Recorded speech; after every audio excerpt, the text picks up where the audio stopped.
ये देख अपने बुक में क्या बना हुआ है। अरे भैया मुझे डिस्टर्ब मत कर, मैं गेम खेल रही हूँ। अरे बहन मोबाइल छोड़, ये देख क्या इंटरेस्टिंग फोटो बना है। दिखा क्या बना हुआ है। भैया ये तो बहुत इंटरेस्टिंग दिख रहा है। क्या आपको पता है ये किसका चित्र है? हाँ हाँ, ये तो तीनों का नक्शा है। ये तीनों क्या होता है? ये तो मुझे भी नहीं पता है। चल अपन अपनी पाठशाला की बुक में खोजते हैं।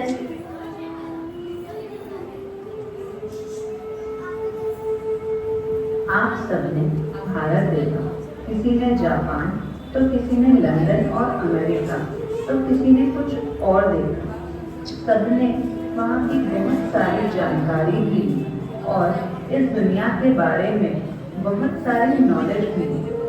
क्या ये दुनिया वैसी ही है या कुछ और? तो चलिए अब हम जानते हैं कि अरिहंत भगवान ने हमें क्या बताया। उन्होंने हमें चार गति और उसमें रहने वाले जीवों के बारे में बताया। चारों गतियों के जीव तीन लोक में रहते हैं, यानी मनुष्य, नारकी, देव और तिर्यंच। और जन्म मरण से छूटने वाले जीव सिद्ध भगवान सिद्ध शिला पर रहते हैं। ऐसे तीन लोक के बारे में हम जानेंगे। भैया क्या तुम्हें कुछ समझ में आ रहा है? हाँ, अब हमने तीन लोग थोड़ा बहुत समझा है। अब हम समझते हैं चारों गतियों को। सबसे पहले चलते हैं अधोलोक की नरक गति में। भैया हम नरक में चलते हैं और नाथियों का सुख और दुख जानते हैं।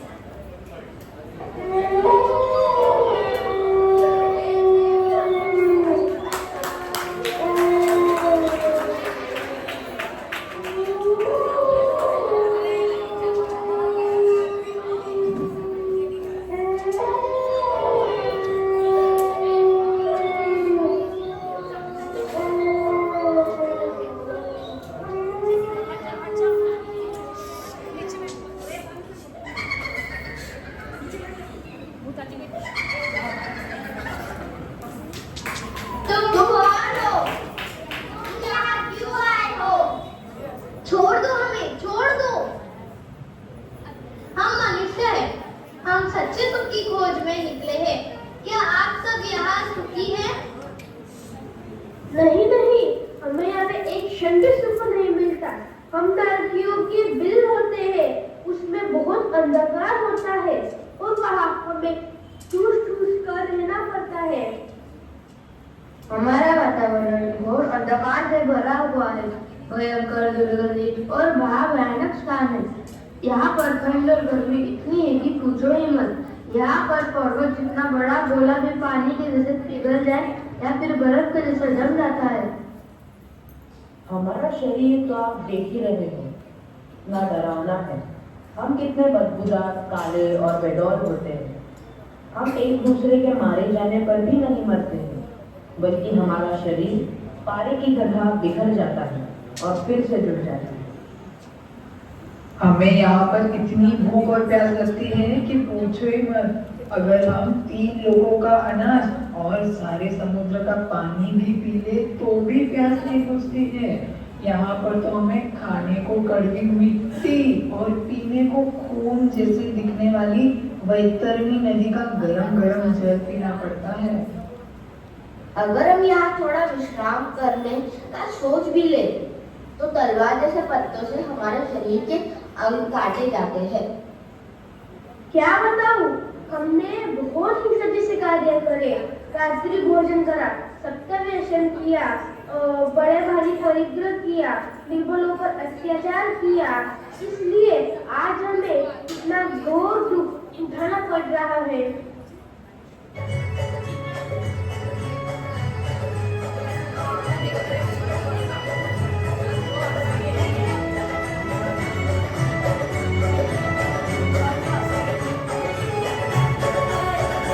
तूने ध्यान लगा कर ज्ञानी मत तू अब मन की माने। क्या तूने नरकों में जाने की है निश्चित मन में ठानी। तूने ध्यान लगा कर ज्ञानी मत तू अब मन की माने। क्या तूने नरकों में जाने की है निश्चित मन सुन ले ध्यान लगा कर ज्ञानी।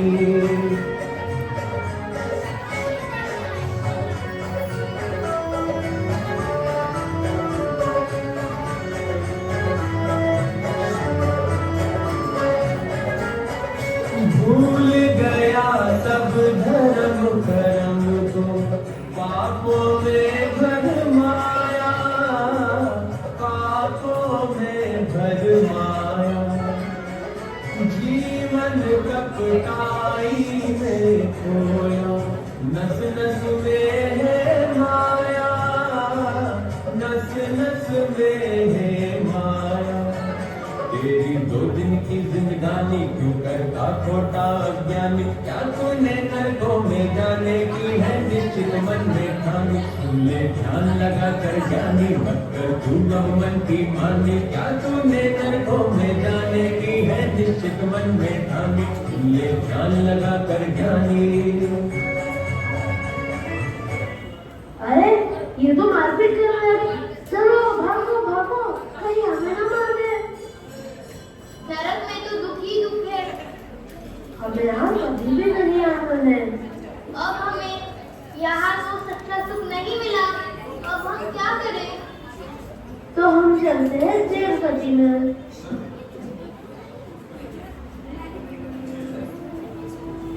जय जिनेंद्र। जय जिनेंद्र। जय जिनेंद्र, बेटा आप लोग यहाँ क्यों आए हो? हम नरक गति से आए हैं, पर वहाँ सच्चा सुख नहीं है। क्या आप सब यहाँ सुखी हैं?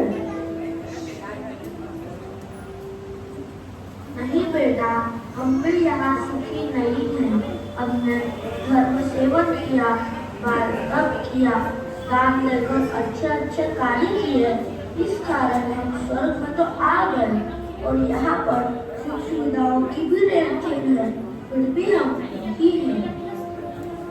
आपके वहाँ जैसी व्यवस्था होती है वैसी ही व्यवस्था यहाँ स्वर्ग में भी है। यहाँ पे भी 10 प्रकार के बड़े छोटे देव होते हैं, किसी के पास ज्यादा वैभव तो किसी के पास कम। बड़े देव का वैभव देखकर सभी देवों को ईर्ष्या होती है। हमारे पास विशेष ज्ञान होता है, वो अवगत ज्ञान, जिससे हमें 6 महीने पहले ही पता चल जाता है कि हमारा मरण होने वाला है, हमारी माला मुरझा जाती है। यह पर मिलने वाला सुख इस आराम छूट जाएगा, यह काम मिल जाएगा तो सहन करना पड़ता है, बड़े जीव की आज्ञा का पालन करना पड़ता है।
हम सच्चे सुख की खोज में निकले हैं, पर हमें न नरक गति में न देव गति में सच्चा सुख मिला।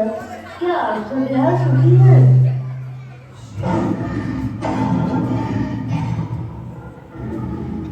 मैं 2 दिन से भूखा हूँ। बारिश के कारण एक भी शिका नहीं मिल रहा। सर्दी और गर्मी में भी खाने पीने और रहने की तकलीफ होती है। हमेशा डर बना रहता है कि कोई आकर पकड़ ना ले, कोई मार ना दे।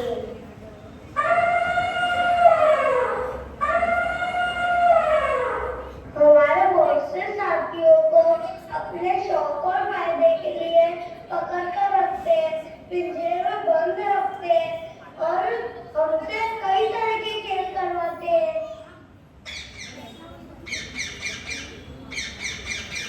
बैल, ऊंट, घोड़ा आदि मित्रों को तो कितना ज्यादा वजन उठाना पड़ता है। मनुष्य अपने रहने के लिए और सुख सुविधा के लिए जंगल और पेड़ काट रहे हैं। इस वजह से हमारी तकलीफें और बढ़ रही है। हमें रहने के लिए घर नहीं मिल रहा है।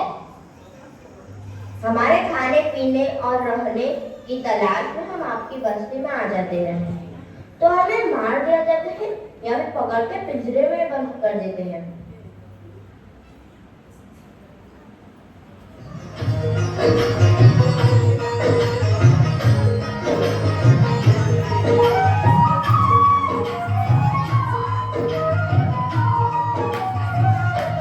टूटा तोता तू क्यों रोता, टूटा तोता तू क्यों रोता, जो संकित होता तो क्यों रोता, जो संकित होता तो क्यों रोता, टूटा तोता तू क्यों रोता।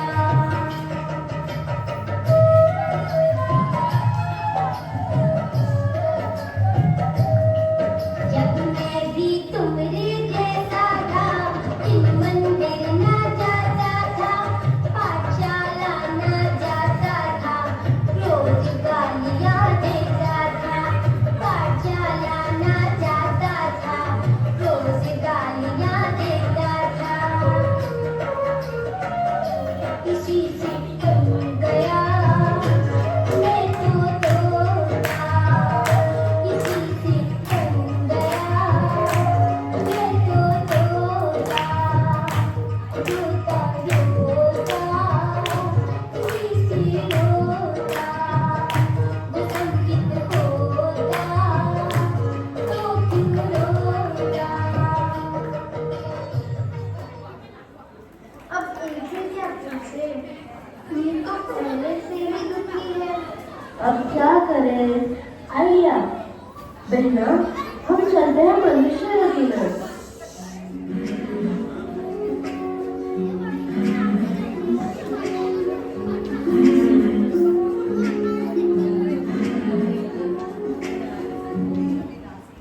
जय जिनेन्द्र। जय जिनेन्द्र, बेटा आप लोग यहाँ क्यों आए हो? हम सच्चे सुख की खोज में नरक गति, देव गति और त्रियंत गति में घूम कर आए हैं, पर वहाँ कहीं भी सच्चा सुख नहीं है। क्या आप सब मनुष्य गति में सुखी हैं? क्या बताऊं, मैं भी बहुत परेशान हूँ। डेली मुझे सुबह स्कूल के लिए जल्दी उठना पड़ता है, और अब संडे आता है तो भी मुझे जल्दी उठा देते हैं, क्योंकि पाठशाला जाना होता है। मैगी, पिज्जा, बर्गर तो खाने ही नहीं मिलता है। मुझे खेलने जाना हो तो मम्मी पढ़ाई करने के लिए बोलती है। हाँ हाँ, ये बात तो सही है। आजकल तो इतनी कंपटीशन बढ़ गई है। पापा कहते हैं सीए कर, मम्मी बोलती है डॉक्टर बन, और मेरे सारे दोस्त इंजीनियरिंग कर रहे हैं। मैं करूँ तो क्या करूँ? मैं बहुत परेशान हो गया हूँ। क्या बताऊँ, इस पढ़ाई के चक्कर में मैं 3-2 मूवी नहीं देख पाया। जब से शादी हुई है तब से मेरी नाइट आउट पार्टी और दोस्तों के साथ घूमना फिरना भी बंद हो गया है। घर वाले भी ऐसे मिले हैं कि क्या ऑनलाइन शॉपिंग और ब्यूटी प्रोडक्ट के खर्चे भी कम नहीं हो रहे। इनकम से ज्यादा एक्सपेंसेस हो गए हैं और ऑफिस का वर्क लोड भी बहुत बढ़ रहा है। अब बताओ, जब मेरा धर्म ध्यान करने का समय था तब तो मैंने किया नहीं। बचपन खेल कूद में बिताया, जवानी मौज मस्ती में गवाई। सोचा कि जब बूढ़े होंगे तब धर्म ध्यान कर लेंगे, पर अभी बुढ़ापे में मेरे से चला नहीं जाता तो कैसे तीर्थ यात्रा करूं? घुटनों से बैठा नहीं जाता तो कैसे पूजा करूं? आंखों से दिखता नहीं तो कैसे स्वाध्याय करूं? कानों से सुनाई नहीं आता तो कैसे प्रवचन सुनूं? बस अब तो बेबस होकर घर में बैठा रहता हूँ और खाने को जो मिल जाता है वो खा लेता हूँ।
यहाँ भी सच्चा सुख नहीं मिला, अब क्या करें?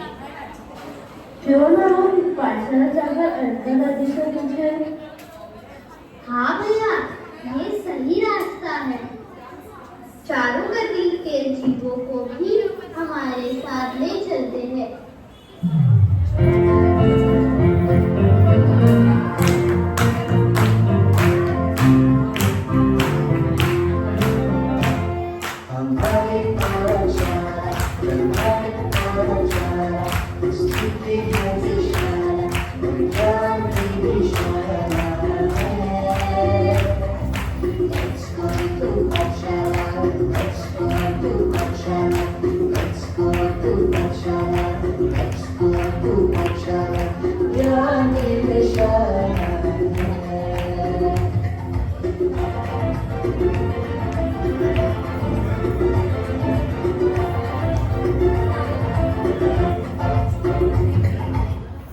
जय हिंद। जय हिंद बच्चों। बच्चों, आप सब अचानक यहाँ क्यों आए हो? दादी, हम चारों गति में सच्चे सुख की खोज में गए थे, पर हमें सच्चा सुख कहीं नहीं मिला। बच्चों, चारों गतियों में जाने से पहले मुझसे ही पूछ लिया होता कि सच्चा सुख कहाँ पर है।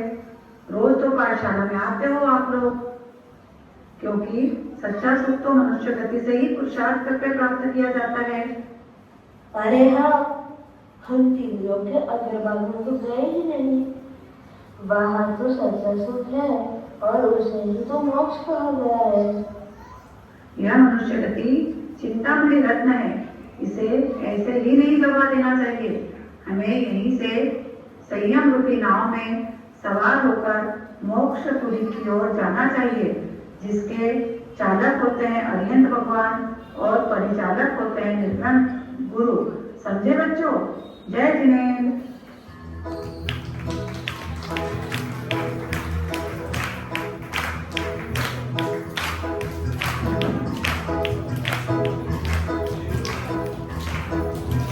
चारुमती की पार से सिद्धों का संदेशी, चारुमती की पार से सिद्धों का संदेशी, चेतना तुमको जाना, परमात्म पद पा जाना, यह पर्याय सफल करना, सिद्ध शिला पर आ जाना, चारुमती की पार से सिद्धों का संदेशी, चेतना तुमको जाना, परमात्म पद पा जाना, यह पर्याय सफल करना, सिद्ध शिला पर आ जाना।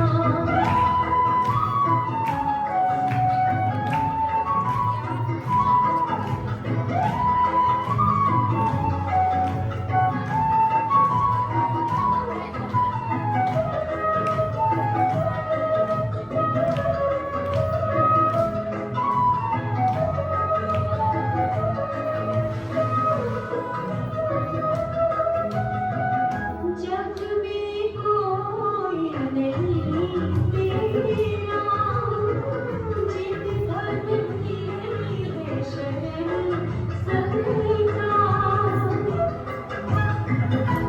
शुभ नाम को पाया, मंगल जय धर्म माया, मोहि जन फरमाएंगे, धन वैभव दिखलाएंगे, विषय भोग में मत फंसना, ज्ञानी की संगति करना, विषय भोग में मत फंसना, ज्ञानी की संगति करना, यह पर्याय सफल करना, सिद्ध शिला पर आ जाना।